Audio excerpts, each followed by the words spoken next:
Hi guys, क्या हाल चाल। अब एग्जाम नज़दीक आ गया है, थोड़ा सा डर भी लग रहा होगा। प्रिपरेशन बहुत करी आप लोगों ने, मेहनत बहुत करी है ना। अब एग्जामिनेशन में बहुत बढ़िया अगर स्कोर करना चाहते हो तो इसका मतलब ये नहीं है कि तुमने जितनी मेहनत करी है उतना ही तुम स्कोर कर लोगे। देखो, मैं तुम्हें डिमोटिवेट नहीं कर रहा, लेकिन मैं तुम्हें बिल्कुल सच्चाई बताना चाहता हूं कि इससे कोई फर्क नहीं पड़ता कि तुमने कितनी ज्यादा मेहनत करी है, क्या चीजें छूट गई हैं, क्या और पढ़ना है, क्या कैसा, इससे फर्क नहीं पड़ता। फर्क सिर्फ इस चीज से पड़ता है कि जितनी भी तुमने पढ़ाई करी है, क्या वो सारा का सारा डेटा तुम अपने दिमाग से एक्सेस कर सकते हो एग्जाम टाइम पे कि नहीं। सिर्फ इस चीज से फर्क पड़ता है। क्या जो तुमने कैलकुलेटिव रिस्क लिए हुए हैं वो तुम्हारे सही है कि नहीं है, वो रिस्क सही जगह जा रहा है कि नहीं जा रहा है। जो तुम्हारा दिमाग है एग्जामिनेशन टाइम पे कैसे काम करता है, उसके ऊपर सबसे ज्यादा इफेक्ट पड़ता है आप लोगों की सिलेक्शन प्रोसेस में। And this can be the best opportunity for you all कि अपने दिमाग को काम डाउन करके आप थोड़ा सा आगे बढ़ सकते हैं और दूसरों से एक डिफरेंस क्रिएट कर सकते हैं अपने मार्क्स में।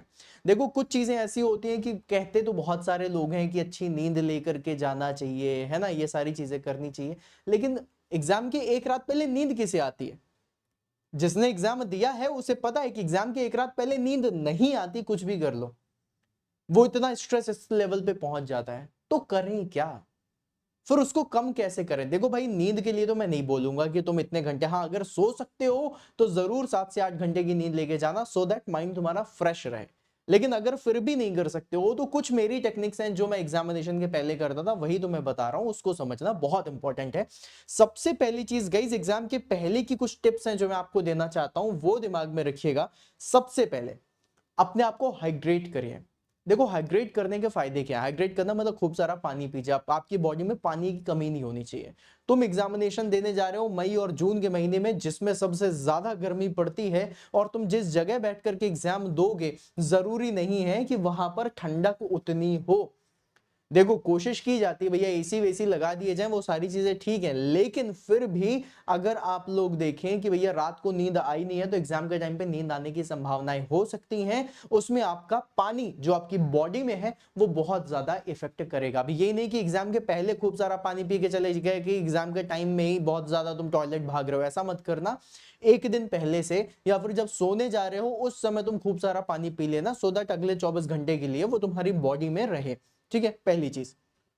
दूसरी चीज, हमारी आदत क्या होती है कि भाई एग्जाम है, उसके 4 बजे सुबह उठ जाएंगे, सब कुछ रिवाइज कर लेंगे, ऐसा करेंगे, रास्ते में जा रहे हैं तो भी रिवाइज करते हुए जा रहे हैं, एग्जाम सेंटर पहुंच रहे हैं तो भी रिवाइज करते हुए जा रहे हैं। तुम अपने दिमाग को रेस्ट दोगे नहीं तो वहां पर अच्छा परफॉर्म कैसे करोगे? एग्जाम टाइम पे तुम्हारा दिमाग तुम्हारा साथ दे, ये सबसे ज्यादा जरूरी है। और उसके लिए सबसे ज्यादा जरूरी है कि स्टॉप रिवाइजिंग या don't revise anything 2 hours before the examination. 2 घंटे पहले से रिवाइज करना छोड़ दो। अब 2 घंटे में ऐसा कुछ वो नहीं चेंज होने वाला, राइट। और जितना भी मैंने अभी तक अपने चीजों से सीखा है उसमें यह है कि लास्ट के 2 आवर्स में मैं कुछ पढ़ूं और वो आ जाए, ये तो बहुत बड़ी बात है। वो तो नहीं आता लास्ट के 2 घंटे में हमने क्या पढ़ा है। लेकिन ये जरूर हो जाता था कि लास्ट के 2 घंटे में हम रिवाइज करते करते किसी एक ऐसे पॉइंट पे पहुंच जाते थे या फिर किसी ऐसे टॉपिक पे पहुंच जाते थे जो हमें नहीं बन रहा होता था। लगता था यार ये तो बिल्कुल ही दिमाग से चला गया। और ये चीज अगर दिमाग में एक बार आ गई तो उसके साथ कम से कम 8-10 टॉपिक और ऐसे हो जाते हैं जो दिमाग से चले जाते हैं, है ना। तो उसमें हमारा डिमोटिवेशन बढ़ जाता है, हमारा कॉन्फिडेंस लूज होता है, वो हमें नहीं करना है। फिर उसके बाद तीसरी चीज बहुत इंपॉर्टेंट है, लोग तुम्हें सेल्फिश बोलें, लोग तुम्हें खड़ूस बोलें, इगोइस्टिक बोलें, कोई फर्क नहीं पड़ता, लेकिन अगर तुम एक बार एग्जाम सेंटर के अंदर पहुंच गए, कोई एक कोना पकड़ लो, अगर तुम पहले पहुंच गए हो या फिर तुम अगर सेंटर में कंप्यूटर स्क्रीन के सामने भी बैठे हुए हो, है ना, तो भी तुम्हें एक चीज याद रखनी है, और वो ये है that do not talk to anyone before examination. Exam के पहले किसी से बात नहीं करनी, है ना। ये बहुत ज्यादा इंपॉर्टेंट होता है। आप लोग इस चीज को समझते नहीं हो, लेकिन जब आप दूसरों से बात करते हो आप अपना टाइम वेस्ट करते हो, अपने दिमाग को काम नहीं देते हो। काम करना मतलब आराम देना, आप अपने दिमाग को आराम ही नहीं देते। और अगर कहीं से भी गलती से भी अगर आपको ये चीज की भनक लगने लग गई, या फिर अगर आपके मन में ये बात आ गई कि जिस बंदे से तुम बात कर रहे हो उसकी तैयारी तुमसे ज्यादा है, जिस बंदे से तुम बात करो उसका कॉन्फिडेंस तुमसे ज्यादा है, तो अपने आप ही तुम्हारा कॉन्फिडेंस कम होने लग जाता है। तो सबसे बेस्ट है भैया एक कोना पकड़ लो, कोई फर्क नहीं पड़ रहा कौन लोग आए हैं, उनका कॉन्फिडेंस कैसा है, मुझे अपना मेंटेन रख के रखना है, ये पहली चीज है ना। फिर चौथी चीज, make sure your belongings are with you. ये मेरे साथ हुआ था भाई साहब कि मेरे पास वो चीजें ही नहीं थी, है ना। मैं एक्चुअली में जब मैं एडमिट कार्ड लेकर के गया था तो एडमिट कार्ड के साथ मुझे आईडी लेकर के जाना था ना, आईडी की फोटोकॉपी, मैं आईडी लेकर के चला गया तो उन्होंने मुझे अंदर नहीं आने दिया था। और मैं एग्जाम सेंटर पे इधर उधर दौड़ रहा था, नॉर्मली चल नहीं रहा था, दौड़ रहा था कि मुझे कोई फोटोकॉपी की दुकान मिल जाए जहां से मैं अपनी आईडी की फोटोकॉपी करवा लूं। और उसके चक्कर में पता है क्या हुआ, उसके चक्कर में मैं इतना पैनिक हो गया कि उसका इफेक्ट मेरे एग्जामिनेशन में पड़ने लग गया था। इस चीज को याद रखना कि तुम्हारे बिलोंगिंग्स तुम्हारे साथ हो, एक दो एक्स्ट्रा फोटो लेके चले जाओ, एक दो एक्स्ट्रा आईडी, उनकी फोटोकॉपी, तुम्हारे एडमिट कार्ड की फोटोकॉपी, तुम्हारा एडमिट कार्ड, सब कुछ तुम्हारे पास होना चाहिए, ठीक है। फिर उसके बाद last but not the least, है ना, ये क्या है, ड्रिंक कॉफी बिफोर एग्जाम। देखो ये मैं हर किसी स्टूडेंट को बताता हूं जो मुझसे जुड़े हुए हैं कि तुम कॉफी पी करके जरूर जाओ। अब ये हो सकता है कि तुम लोग को लगे गया ये चिल मारने के लिए बोल रहा है, भाई चिल मारने के लिए नहीं बोल रहा हूं, मेरी बात समझना, है ना। इसमें कुछ काउंटर क्वेश्चंस भी आते हैं, वो भी बताऊंगा। कॉफी में होता है कैफीन। कैफीन आप लोगों के दिमाग को बहुत ज्यादा कॉन्सेंट्रेट कर देता है ना। अगर आपको नींद भी आने वाली हो, अगर आपने रात को सही तरीके से नींद ना ली हो और सुबह अगर आपको नींद आ रही हो और अगर आप कॉफी पी लें तो आपकी नींद भी उड़ जाती है, तो ये आपको नींद नहीं आने देगा, राइट। ये आपके दिमाग के कंसंट्रेशन लेवल को बढ़ाएगा, इससे आप एग्जामिनेशन में ज्यादा बढ़िया परफॉर्म कर पाओगे, ज्यादा बढ़िया तरीके से अपने दिमाग को कंट्रोल करके रख पाओगे, राइट। फिर उसके बाद आता है जब तुम एग्जामिनेशन सेंटर में गए, एग्जाम के पहले की बात कर ली, अब तुम एग्जाम देने बैठ रहे हो। जब तुम एग्जाम देने बैठोगे तब तुम्हें इन चीजों का ख्याल रखना है। पहली चीज का क्या ख्याल रखना है, बेसिकली क्या हो रहा था मेरे साथ, मतलब मैं कंप्यूटर स्क्रीन पे वो इस तरीके से बना देते हैं और कंप्यूटर स्क्रीन पास में ही होती, मैं और थोड़ा सा पास में घुस जाता था, है ना। उसकी वजह से क्या हुआ, कंप्यूटर स्क्रीन बहुत पास में होती है ना दोस्तों, तो उसकी वजह से उसकी जो रेज निकल रही होती है उससे तुम्हारे दिमाग में स्ट्रेन होने लग जाता है। अगर तुमने पहले एग्जाम दिया होगा तो तुम्हें पता चल रहा होगा कि भाई एग्जाम का प्रेशर, फिर उसके बाद उस स्क्रीन की वजह से भी, स्क्रीन कई बार धुंधली होती है भाई, बिल्कुल क्रिस्टल क्लियर तुम्हें अल्ट्रा एचडी वाली तो स्क्रीन नहीं मिलती है ना, वहां पे बस कंप्यूटर्स लगे होते हैं, तो उनकी स्क्रीन कई बार धुंधली होती है, कई बार स्क्रीन येलोइश कलर की दिख रही होती है, कई बार स्क्रीन में बहुत ज्यादा स्क्रैचेस लगे होते हैं, तुम्हें वैसी स्क्रीन मिलती है। और जब तुम उसके पास जाते हो ना, और जितना पास में रह करके 10 मिनट 15 मिनट 20 मिनट तक तुम देखोगे, तुम्हारे आंखों में दर्द होने लग जाएगा, तुम्हें स्ट्रेन आने लग जाएगा। तो आई ऑलवेज सजेस्ट कि भाई जब भी कभी तुम एग्जाम देने बैठो, स्क्रीन से थोड़ा सा डिस्टेंस बना के बैठो, है ना। जरूरी नहीं है कि तुमको बिल्कुल चिपकना ही है, और अगर चिपक के ही आंसर देना है तो थोड़ी थोड़ी देर में दूर होते रहो, सो दैट तुम्हारे दिमाग को थोड़ा सा शांति मिल सके।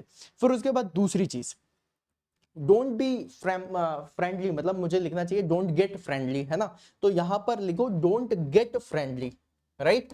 किसी के साथ भाई साहब फ्रेंडली मत होने लग जाना। हाँ भाई कहां से हो, कितना तुमने तैयारी कर ली, कितने साल तक तैयारी कर रहे हो, और क्या है तुम्हारे स्क्रीन की इस साइड बैठा हुआ बंदा या बंदी, तुम्हारे स्क्रीन के इस साइड बैठा हुआ या बंदी, राइट, आगे पीछे जो भी है, बतियाने मत लग जाना। अगर गलती से भी कोई ऐसी बात सामने वाले ने बोल दी जिससे तुम्हारा कॉन्फिडेंस लूज होने वाला है, तो फिर भाई साहब दिक्कत होगी, है ना, तो वो मत करने लग जाना। फिर उसके बाद जो मैंने तुम लोगों को एक ट्रिक सिखाई थी कि पेपर कैसे देना है, पेपर देने का जो तरीका है उसमें 3 टाइम्स पेपर को हम लोग देखते हैं, है ना, जिसमें से हम पहला सेट लेते हैं, पहला टाइम अपना डिवाइड करते हैं जहां पर हम पूरा ओवरऑल पेपर देखते हैं जल्दी समय में। फिर दूसरी बार हम टाइम लेते हैं, दूसरा सेगमेंट जिसमें हम पेपर में जो जो क्वेश्चन बन रहे हैं जिसमें टाइम लगना है वो देखते हैं। फिर थर्ड सेगमेंट लेते हैं जिसमें जो क्वेश्चन नहीं बन रहे वो सारी चीजें देखते हैं, राइट। उसी में ही रिस्क आता है, कैलकुलेटिव रिस्क आता है।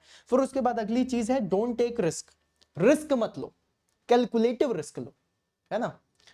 अंधेरे में तीर मत चलाओ, थोड़ा सा आंखें खोल लो और थोड़ा सा अंदाजा लगा लो ये है, फिर उसके बाद भले ही आंखें बंद कर लो, लेकिन तुम्हें पता है कि मैं इधर या इधर नहीं मार रहा, मैं इधर ही सीधा मार रहा हूं, राइट। तो कैलकुलेटिव रिस्क लेना, क्योंकि नेगेटिव मार्किंग होगी और नेगेटिव मार्किंग से मार्क्स ज्यादा कट जाते हैं रेदर देन अगर तुम क्वेश्चन को छोड़ देते हो तो। क्योंकि अगर तुमने क्वेश्चन को छोड़ दिया, राइट, तो तुम्हारे एक भी मार्क्स नहीं कटेंगे। जितने मान लो अगर 75 नंबर तुम्हें मिल रहे हैं तो 75 ही मिलेंगे, लेकिन एक नंबर और पाने के चक्कर में तुम 0.33 0.25 इस तरीके से एग्जाम में नंबर्स हम गवा देते हैं, वो नहीं करना है, राइट। फिर उसके बाद दूसरी चीज जो बहुत ज्यादा स्टूडेंट्स बोलते हैं मुझे कि सर आप अपने सेशन में बहुत ज्यादा डिस्ट्रैक्ट करते हो, जो मेरे लाइव सेशन होते हैं उसमें बहुत डिस्ट्रैक्ट करता हूं, सोचने में दिक्कत होती है, सारी चीजें होती हैं, और यही डिस्ट्रैक्शन आप लोगों को एग्जाम सेंटर के अंदर देखने मिलता है। सर मेरी स्क्रीन बंद हो गई, सर आवाज नहीं आ रही, सर स्क्रीन देखिए, सर ऐसा, सर पेन कॉपी दे दीजिए, सर एक्स्ट्रा पेपर दे दीजिए। ये सारी चीजें चिल्ला रहे होते हैं, कच कच मच्छी बाजार बन जाता है एक टाइम पे तो एग्जाम सेंटर।